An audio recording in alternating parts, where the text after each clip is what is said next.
55 বছর বয়সী জগদীশবাবু একজন প্রাইভেট টিউটর ছিল। টিউশন পড়িয়ে সে যা টাকা মাহিনা পেত তা দিয়ে খুব টেনে টুনেই তাদের সংসার চলত। জগদীশবাবু তার স্ত্রী সুলতা দেবী এবং 17 বছর বয়সী একমাত্র মেয়ে টুসির সঙ্গে বাস করত। টুসি গরিব ঘরে জন্মালেও তার মেধা শক্তি ছিল অত্যন্ত বেশি।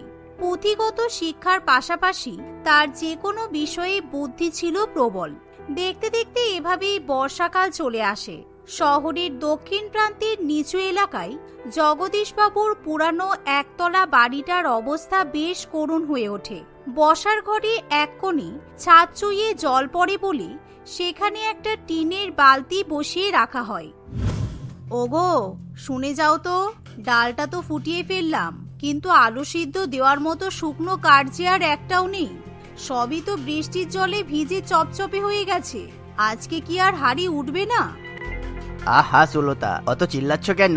মেঘ দেখে কেউ ভয় পায় নাকি?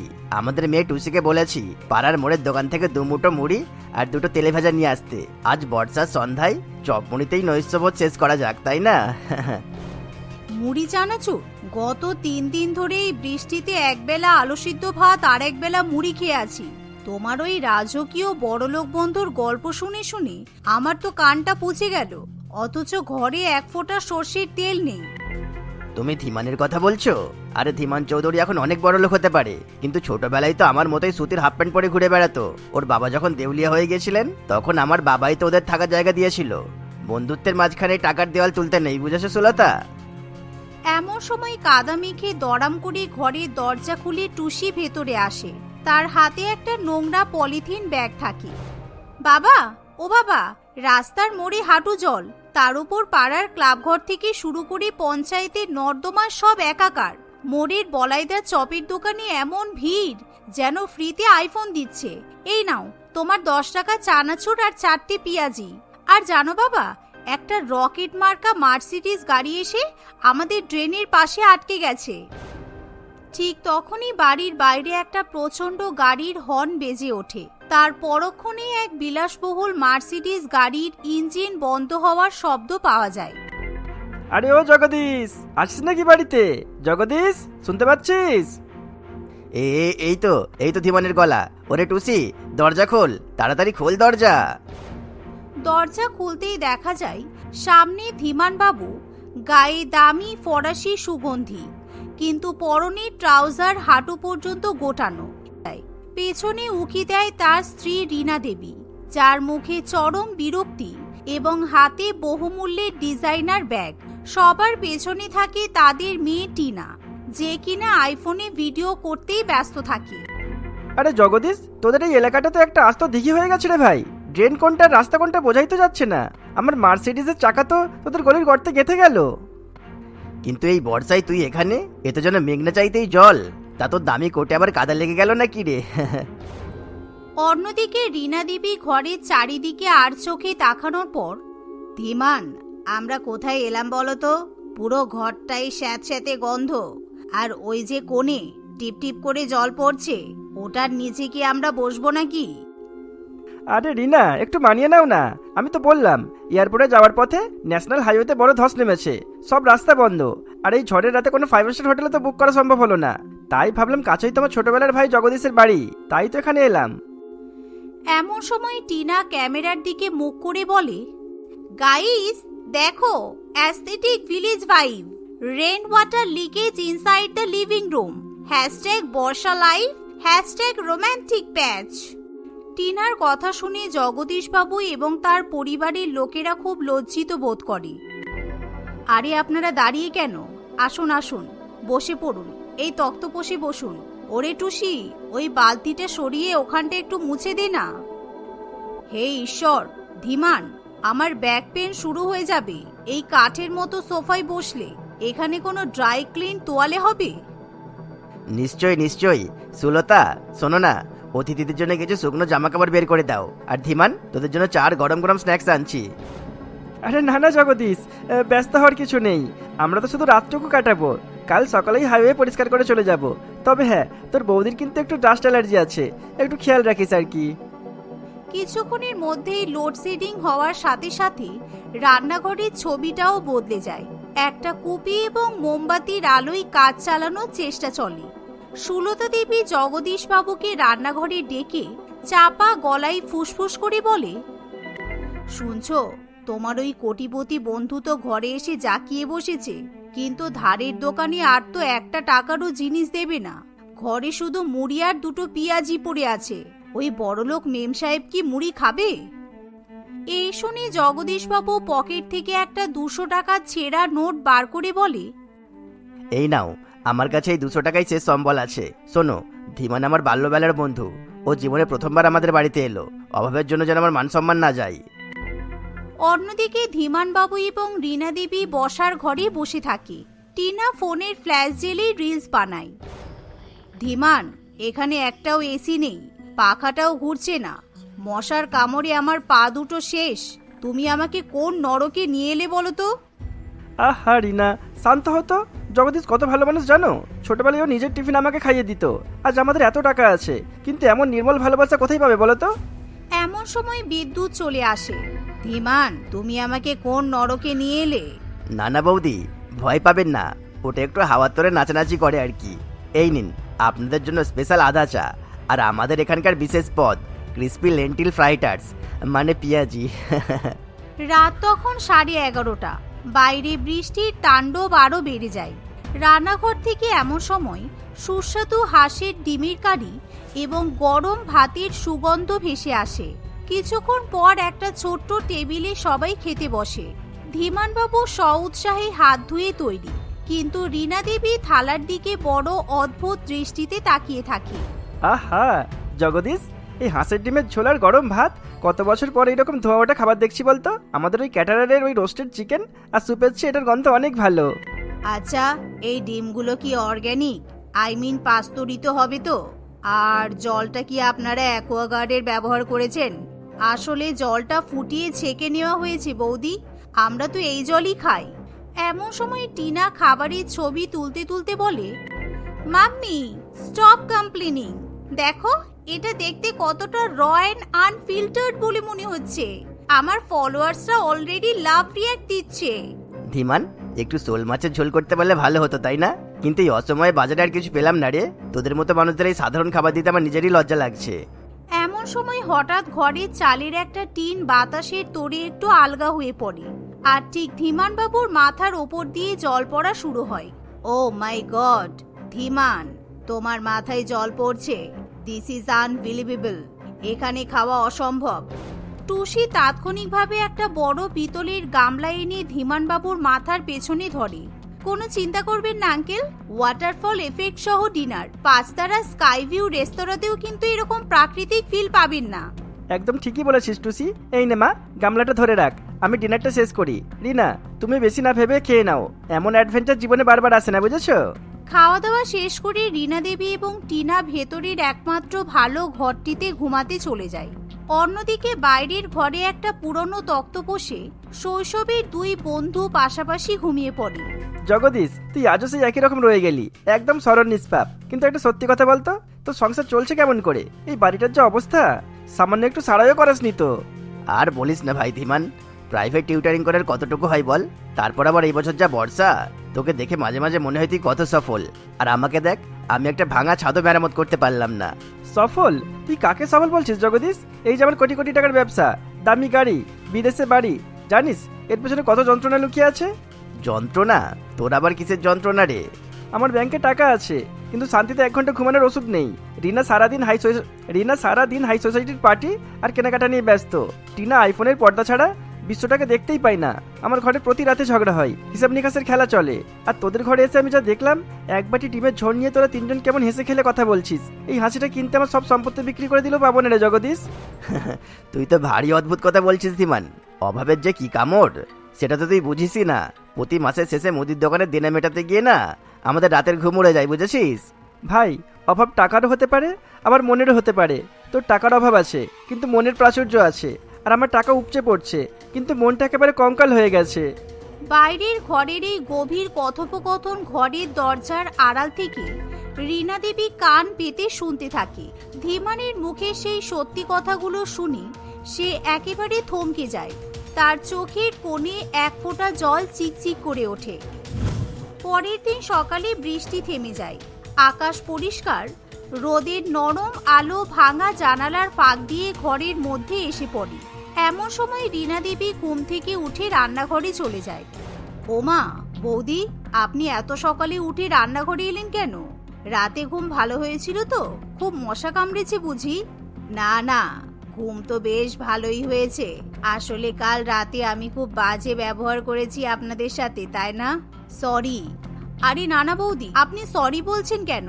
আমাদের এই ভাঙাচোরা ঘরে আপনাদের মতো অতিথিদের রাখাটাই তো আমাদের অপরাধ। আমরা তো ভালো করে খাতিরও করতে পারলাম না। একদম নয়। কাল রাতে আমি বুঝতে পেরেছি আপনারা যা দিয়েছেন তা কোটি টাকা দিয়েও পাওয়া যায় না। আপনার এই ছোট ঘরটায় অনেক ভালোবাসা আছে। আচ্ছা, আমাকে একটু চা বানানো শেখাবেন? ওই আদা এলাচ দেওয়া চাটা। রীনা দেবীর এমন পরিবর্তন দেখে সুলতা দেবী ভীষণই অবাক হয়। অন্যদিকে তাদের মার্সিডিজ গাড়িটা এখন পুরোপুরি পরিষ্কার। পাড়ার ছেলেরা ধীমান বাবুর গাড়িটাকে গর্ত থেকে তুলে ধুয়ে মুছে ঝকঝক করে দেয়। বিদায়ের সময়, আবার আসিস ধীমান, তবে এবার বৃষ্টিতে নয়, শুকনো দিনে আসিস, যাতে ভালো করে খাওয়াতে পারি আর কি। সুলতা দেবী, পরের বার কিন্তু আমাদের বাড়িতে আসবেন। আর হ্যাঁ, চায়ের রেসিপিটা আমি মনে রেখেছি। এই বলে তারা গাড়িতে উঠে পড়ে। এদিকে ঘরে ঢুকে সুলতা দেবী টেবিলের উপর একটা খাম দেখতে পায়। ওগো, শুনে যাও, ধীমান বাবুরা যে টেবিলে বসে চা খেলেন সেখানে একটা মোটা খাম ফেলে গেছেন। খামটা খুলতেই ভেতরে একগোছা টাকা এবং একটা চিঠি দেখা যায়। চিঠিটা মায়ের হাত থেকে নিয়ে টুসি পড়তে শুরু করে। সেখানে লেখা থাকে, প্রিয় জগদীশ, তোকে আমি বন্ধু ভাবি, তাই ছোট ভাই হিসেবে একটা কাজ করার অধিকার নিশ্চয়ই আমার আছে। খামের ভেতরে যে টাকাটা আছে ওটা দিয়ে অবিলম্বে তোদের এই ঘরের ছাদটা মেরামত করতে পারবি। আর একটা কথা, তোর মেয়ে টুসির বুদ্ধি কিন্তু দারুণ। ও আমার কোম্পানির নতুন ডিজিটাল মার্কেটিং প্রজেক্টে ইন্টার্ন হিসেবে কাজ করবে আগামী মাস থেকেই। আর যদি আপত্তি জানাস, আমাদের বাল্যকালের সব সম্পর্ক শেষ তাহলে। চিঠিটা পড়ে জগদীশবাবু এবং তার পরিবারের মুখে হাসি ফুটে ওঠে। কয়েকদিনের মধ্যেই ধীমানবাবুর দেওয়া টাকা দিয়ে জগদীশবাবু তার বাড়িটা সুন্দর করে মেরামত করায়। এতে করে বর্ষাকালে তাদের আর কোনো অসুবিধা হয় না। পরের মাস থেকে টুসি ধীমানবাবুর কোম্পানিতে চাকরি করতে শুরু করে। এতে করে ধীরে ধীরে তাদের আর্থিক অবস্থার ভীষণই উন্নতি ঘটে। আর টুসি তার বাবা মাকে নিয়ে হাসি খুশি বসবাস করতে থাকে। এটা ছিল এমআরআই মেডিকেল হসপিটালের ঘটনা, যেখানে কিশোর তার নবজাতক বাচ্চা মেয়েকে নিয়ে দাঁড়িয়ে দাঁড়িয়ে কাঁদছিল। তুমি আমায় ছেড়ে চলে গেলে মায়া, কেন? আমার তোমার থেকে কিছুই চাওয়ার ছিল না, শুধু তোমার সঙ্গ চেয়েছিলাম আর একটা সুখী পরিবার। পরিবারের সুখ তো আমায় দিয়ে গেলে, কিন্তু নিজেই দেখে যেতে পারলে না। এভাবেই বাচ্চা মেয়েটিকে নিয়ে সে অনাবরত কেঁদেই যাচ্ছিল। আর বাচ্চা মেয়েটিকে দেখতেও খুব সুন্দর, হুবহু তার মা মায়াদেবীর মতোই হয়েছিল। তার চোখ, নাক, মুখ, এমনকি তার মায়ের মতো সেম টু সেম তার গালে তিলও ছিল। কিশোরবাবু হয়তো এটাই লক্ষ্য করে আরো বেশি করেই কাঁদছিল। কিশোরবাবু, আপনি বাচ্চাকে নিয়ে ডেড বডির সামনে বেশিক্ষণ থাকবেন না, এতে বাচ্চার ক্ষতি হতে পারে। আপনি এখান থেকে চলে গেলেই ভালো হয়। নার্সের এরকম কথায় কিশোর নিজেকে সামলে নেয় এবং তার স্ত্রীর শেষক্রিয়া সম্পন্ন করে স্বাভাবিক হওয়ার চেষ্টা করে। কিন্তু দুধের বাচ্চাটিকে সামলানো তার পক্ষে সম্ভব ছিল না। তাই বাচ্চাটি সবসময় কান্নাকাটি করত। আর এগুলো তার আত্মীয় স্বজনদের খুব একটা সুবিধার বলে মনে হতো না। তাই তারা বাচ্চাটিকে মানুষ করার জন্য কিশোরকে দ্বিতীয় বিয়ে করার পরামর্শ দেয় এবং পুষ্পা নামের একটি মেয়ের সঙ্গে বিয়ে করে নেয়। পুষ্পার স্বামী আগেই মারা গিয়েছিল এবং তার একটি 4 বছরের মধুশ্রী নামের মেয়ে ছিল।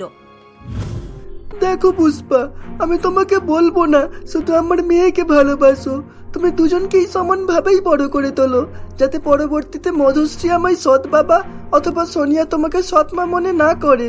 আর আমিও কথা দিচ্ছি, দুজনকেই নিজের মেয়ের চোখে দেখবো। কিশোরের কথা শুনে পুষ্পা সেদিন চুপ করেছিল। তার মনের মধ্যে যে কি চলছিল কিশোর সেটা মোটেও বুঝতে পারছিল না। কিশোর ভেবেছিল হয়তো সে নতুন এসেছে বলেই চুপ করে আছে, কিন্তু আসলে পুষ্পা একটু আলাদা ছিল। সে ছোট মেয়েটিকে দেখে প্রথম দিন থেকেই চটেছিল। তার উপরে বাচ্চা মেয়েটির সবসময় কান্না পুষ্পাকে যেন বিরক্ত করে তুলেছিল। এমনই একদিন রাতে আরে পুষ্পা, সোনিয়া কাঁদছে, তুমি শুনতে পাচ্ছ না?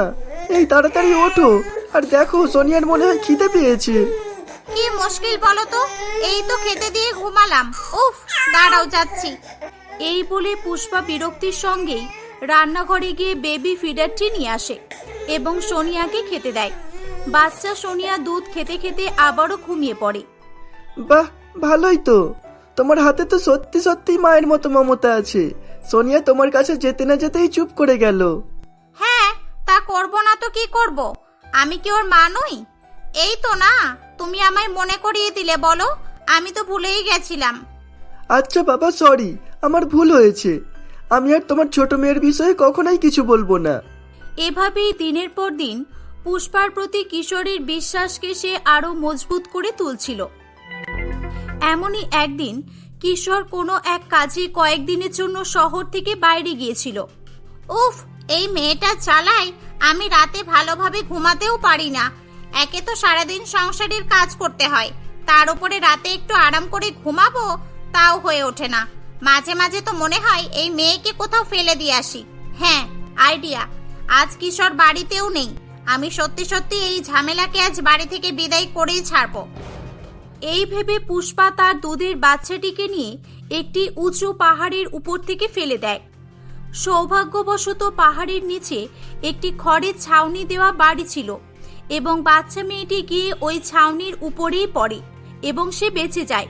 কিন্তু সে খুব জোরে জোরে চিৎকার করে কাঁদতে থাকে। আরে, কোথা থেকে যেন একটা কান্নার আওয়াজ আসছে। এমা, এ তো দেখছি আমার বাড়ির আশপাশ থেকেই আসছে। এই রাত দুপুরে বাচ্চা কোথা থেকে আসবে? বিমলা খুঁজতে খুঁজতে তার চোখ তাদের বাড়ির ছাউনির চালের উপরে পড়ে এবং সে বাচ্চা মেয়েটিকে সেখানেই দেখতে পায়। বিমলা বাচ্চাটিকে নিয়ে বাড়ির মধ্যে চলে যায়। হে ঈশ্বর, এ কি খেলা! এই বাচ্চাটি কোথা থেকে এলো, কিভাবে এলো? আমি তো কিছুই জানি না। তবে এটা জানি, আমার দারিদ্র্যময় দুঃখের জীবনে এটাই আমার আশার আলো হবে, আর এটাই হয়তো উপরওয়ালা চাই। আসলে বিমলা একজন বিধবা মহিলা ছিল। বছর খানেক আগে জঙ্গলের এক দুর্ঘটনায় তার স্বামী মারা যায়, আর সেদিন থেকেই তার জীবনে দুঃখের সূচনা ঘটে। এতদিন সে জঙ্গলের গাছপালা নিয়ে ওষুধ বানাতো এবং সেগুলোর দ্বারাই গ্রামের বহু মানুষেরই উপকার করত, আর এগুলো করেই সে মনে মনে তৃপ্তি অনুভব করত। কিন্তু সোনিয়াকে পেয়ে তার জীবনটা আবারও আনন্দময় হয়ে ওঠে। তুই সত্যি আমার জীবনে এসে আমার জীবনকে সুখময় হাসিময় করে তুলেছিস, তাই আমি তোর নাম খুশি রাখলাম। এভাবে বেশ কয়েক বছর কেটে যায়। এদিকে খুশি বিমলা দেবীর সঙ্গে থাকতে থাকতে গাছগাছরা ওষুধে তার মতোই পারদর্শী হয়ে ওঠে। আর অন্যদিকে মধুশ্রীও বড় হয়ে ওঠে। সে একা তার বাবা মায়ের সঙ্গে বেশ আনন্দেই দিন কাটাচ্ছিল, আর সে এখন শহরের নামকরা কলেজেও পড়ছিল। এমনই একদিন, আরে মধুশ্রী, তোর কলেজে এলে কি হয় বলতো? আমরা কদিন ধরেই দেখছি তুই কলেজে এসে শুধুই ওদিকে, মানে ছেলেদের বেঞ্চের দিকেই তাকিয়ে থাকিস। আসল ব্যাপারটা কি একটু আমাকে খুলে বলতো? আরে না না, কিছুই নয়। আসলে যাকে বলার এখনো তো তাকেই বলতে পারলাম না। তোদের বলে কি লাভ হবে বলতো? আসলে মধুশ্রী তাদের ক্লাসেরই সৌম্যদিত্য নামের একটি ছেলেকে খুব পছন্দ করত, আর সৌম্যদিত্য খুবই হ্যান্ডসাম এবং ধনী পরিবারের ছেলে হওয়ায় মধুশ্রী তাকে মুখ ফুটে কিছু বলতে পারত না। তাই সৌম্যদিত্য তার পাশ থেকে গেলে সে নানান বাহানায় তাকে উদ্দেশ্য করে কথা বলতো। এই সৌম্যদিত্য আসছে, এবার তাহলে শুরু হয়ে যা। আজকে আমি তোদের কথা বলিয়েই ছাড়বো। আরে, বড় লোকেরা আমাদের মতো গরিবদের সঙ্গে কি আর কথা বলবে বল? আমি তো রোজই কথা বলার চেষ্টা করি, কিন্তু সে তো মুখ ফিরিয়ে চলে যায়। আমার মনের কথাটা কবে যে বুঝবে? এটা শুনতে পাওয়া মাত্রই সৌম্যদিত্য তাদের কাছে দাঁড়িয়ে পড়ে এবং বলে, আসলে তুমি যে ভাবছো আমি মোটেও সেরকম নই। আমি সব কিছুই বুঝি, আর এটাও জানি তুমি আমায় শুধু পছন্দই নয়, ভালোবাসো। এতই যখন বোঝো তাহলে এটাও তো জানো যে আমি তোমাকে পাগলের মতো ভালোবাসি। তাহলে আমাকে এতদিন কেন অপেক্ষা করালে বলো তুমি? আসলে সেটা নয়, আমি তোমাদের মতো সাধারণ মানুষ নই। আমার একটা অসুখ আছে, যেটা এতদিন ডাক্তারও ধরতে পারেনি। তবে চিন্তার কারণ নেই, এমনিতে সবকিছু সাধারণই থাকে। ও, এ তাহলে সিনেমার মতোই অশোকের নাম করে অ্যাক্টিং করছে? এরা তো অনেক ধনী, কোনো রোগ থাকলে টাকা খরচ করে এমনিও ভালো হয়ে যাবে। মধুশ্রী, এই সুযোগ হাতছাড়া করলে চলবে না। সে তোমার যাই রোগ থাকুক না কেন, আমি তোমাকে ভালোবাসি সৌম্যদীপ্ত। আমি তোমার জন্য সবকিছুই করতে রাজি আছি। মধুশ্রীর কথা শুনে সৌম্যদীপ্ত খুবই খুশি হয়। সে পরের দিনই তার বাবা দীনদয়াল বাবুকে নিয়ে মধুশ্রীর বাড়িতে তাদের বিয়ের ব্যাপারে কথাবার্তা বলতে চায়। মা, তুমি সৌম্যদীপ্তের অসুখের ব্যাপারে জানো তো? মানে সৌম্যদীপ্ত তোমাকে সবকিছুই বলেছে তো? তারা এভাবেই কথাবার্তা বলছিল, ঠিক তখনই সৌম্যদীপ্ত মাটিতে পড়ে যায় এবং সে তার হাত পা ধরে ছটফট করতে থাকে। এটা দেখে মধুশ্রী ও পুষ্পা দেবী অবাক হয়ে যায়। বেশ কিছুক্ষণ চলার পর সৌম্যদীপ্ত ধীরে ধীরে উঠে দাঁড়ায়, কিন্তু সে এখন আরো ভয়ঙ্কর হয়ে ওঠে। এই তোমরা কারা? ও সুজুকা, তুমি সুজুকা তাই না? তাহলে আমি নবিতা। আমাদের কি মিল, তাই না? সৌম্যদীপ্তের এরকম পাগলামি দেখে মধুশ্রী তখনও পর্যন্ত অবাক হয়ে তার দিকে তাকিয়েছিল। আপনারা কিছু মনে করবেন না, আসলে আমার ছেলের মাসে 2-3 বার এরকম হয়েই থাকে। আর এই রোগের বিষয়ে আপনাদেরকে বলতে চাইছিলাম। আমি অনেক বড় বড় ডাক্তার দেখিয়েছি, কিন্তু কোনোই লাভ হয়নি। এখন আপনারা দেখুন কি করবেন। কি করব মানে? আমি এই পাগল ছেলেকে কিছুতেই বিয়ে করতে পারবো না। চুপ কর, ওরা অনেক পয়সাওয়ালা, এটা তুই ভুলে যাস না। হে হে, আসলে ও বাচ্চা তো, আমি ওকে ঠিকই বুঝিয়ে রাখবো, দেখবেন দয়াল বাবু। না মা, আমায় কিছু বোঝাতে হবে না। আমি কখনোই এই পাগলকে বিয়ে করতে পারবো না। তাতে আমাকে নিয়ে তোমরা যা ভাবার ভাবতে পারো। মধুশ্রী পরিষ্কার অস্বীকার করে দেওয়ায় দীনদয়াল বাবু তার ছেলেকে নিয়ে সেখান থেকে চলে যায়। বাড়িতে এসে সে শুধুই তার ছেলের চিকিৎসার কথা ভাবতে থাকে। অবশেষে সে পাহাড়ের প্রত্যন্ত গ্রামের গাছগাছরা চিকিৎসক খুশির খোঁজ পায় এবং সেখানে সৌম্যদীপ্তকে নিয়ে যায়। দেখো মা, আমার বহু সম্পত্তি আছে, আর অনেক আশা নিয়েই তোমার কাছে আমি এসেছি। তুমি যদি আমার ছেলেকে ঠিকই করে দিতে পারো, তাহলে তুমি যা চাইবে আমি তোমাকে তাই দেব। দীনদয়াল বাবুর এরকম কথা শুনে খুশি তাকে ঈশ্বরের উপর ভরসা রাখতে বলে। দীর্ঘ 3 মাস চিকিৎসার পর সৌম্যদীপ্ত একেবারেই সুস্থ হয়ে ওঠে। এখন তার মধ্যে আর কোনো রকমের অসুখ বিসুখ ছিল না। এভাবেই খুশির আচার ব্যবহার দেখে সৌম্যদীপ্ত মনে মনে খুশিকে পছন্দ করে ফেলেছিল, তাই সে তাকে বিয়ে করার প্রস্তাব দেয়। এটা শুনে দীনদয়াল বাবুও খুব খুশি হয় এবং কয়েকদিনের মধ্যেই সৌম্যদীপ্ত ও খুশির বিয়ে ঠিক করে দেয়। বিয়ের দিন কিশোর ও পুষ্পা দেবীরও নিমন্ত্রণ ছিল, তাই তারা সেখানে এসেছিল।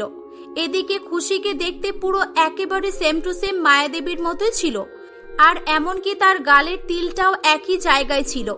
তাই কিশোর বাবু তাকে দেখে চিনতে পারে এবং সে পুষ্পাকে বলে, হ্যাঁ গো, তুমি না বলেছিলে আমাদের মেয়েকে বন্য পশুতে নিয়ে গেছে? তা আমি এখানে কি দেখছি? আমার তো খুশিকে আমার মেয়ে সোনিয়া বলে মনে হচ্ছে। এটা শুনে পুষ্পা দেবী কেঁদে ফেলে এবং বলে, আমাকে তুমি ক্ষমা করে দাও কিশোর, সেদিন খুশিকে কোনো বন্য পশুতে নিয়ে যায়নি, বরং আমি আমার হাতেই ওকে পাহাড় থেকে ফেলে দিয়েছিলাম। আমি ভয় পেয়ে গেছিলাম গো।